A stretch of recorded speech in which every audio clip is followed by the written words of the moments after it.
When we look at cash flow, it's important to realise the difference versus profit. A business can make lots of profit but still experience cash flow problems, and there's a number of reasons for this. A business may have made plenty of sales and have a high level of credit sales, but if they don't get paid back straight away, all this money is out there and it isn't coming in, and you're not completing the cash flow cycle, which can have an impact upon your cash flow in the short term. You may also be purchasing some assets that's nothing to do with income or expenses of a business, right? So that is still drawing on the cash flow. You may be obligated, or in some instances choose to pay back loans quicker. That obviously takes cash out of the cash flow cycle, and the business can still be making lots of profit, but if you pay back too many loans or too much of your loan, it can have an impact upon the cash flow, and therefore you may not be able to fulfill your short-term obligations to your suppliers, for example. The level of drawings by owners, as I mentioned before, is another way of how cash can flow out of the business, and that should also be monitored. As I mentioned, cash flow management is an extremely important part of any business, and quite often businesses get into financial difficulties, where they have overextended themselves in some way. So here's some strategies to avoid overextension and to try and maximise cash flow. Use of leasing.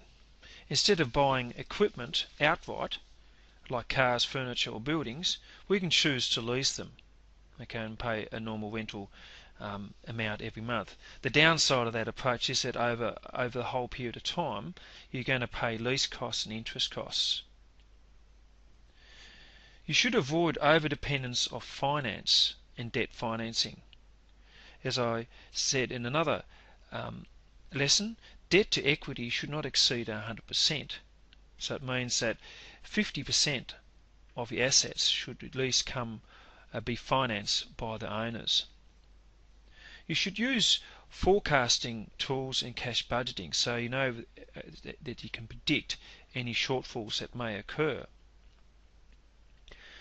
Really, this bit of advice doesn't sound like much, but quite a lot of businesses have gone by the wayside by taking two big steps. So if you expand too quickly, that usually means that you need to borrow heavily in order to do it. That means that if things go against you, or there's an economic shock, or interest rates themselves go up, interest rate payments, you're then stuck with it. It impacts upon your cash flow, and your whole strategy may become undone. Don't invest too much in stock. While high stock levels are good for customers and hence more sales, a lot of cash can be tied up in stock. A happy medium is required, especially in a smaller market like Launceston. And the biggest cost, staffing. Businesses usually incur the biggest cost in their staffing.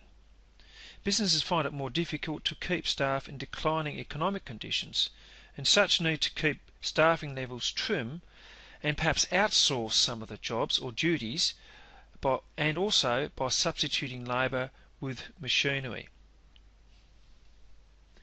Outsourcing means you get a certain task and get somebody outside of your business, whether it be a consultant, another service firm or whatever, to actually do that particular job for you.